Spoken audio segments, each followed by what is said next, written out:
Hello കൂട്ടുകാരെ, നമുക്കിന്ന് കുറുകിയ മത്തിക്കറി എങ്ങനെയാണ് ഉണ്ടാക്കുന്നതെന്ന് നോക്കാം. അതിന് വേണ്ടിയിട്ട് 1 കിലോ മത്തി എടുത്ത് കഴുകി വൃത്തിയാക്കി വെച്ചിട്ടുണ്ട്. അതിനാവശ്യമായ 4 സ്പൂണ് കാശ്മീരി മുളക് പൊടി, ഇഞ്ചി, വെളുത്തുള്ളി, ആവശ്യത്തിന് വെളിച്ചെണ്ണ, ഉലുവാപ്പൊടി, കുതിർത്ത പുളി, മഞ്ഞൾപ്പൊടി, ഉപ്പ്.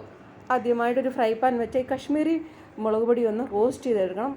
അത് കഴിഞ്ഞ് ചട്ടി വെച്ച് വെളിച്ചെണ്ണ ഒഴിച്ച് വെളുത്തുള്ളി ഇഞ്ചി ഇട്ട് നല്ലപോലെ റോസ്റ്റ് ചെയ്തെടുക്കുക. 1 സ്പൂൺ എടുത്ത് നമുക്ക് അരയ്ക്കുന്നതിൽ അരയ്ക്കാം. കുറുകിയ ചാറിന് വേണ്ടിയിട്ടാണ്. കരിയാപ്പില ഇട്ട് റോസ്റ്റ് ചെയ്ത് കൊടുക്കാം.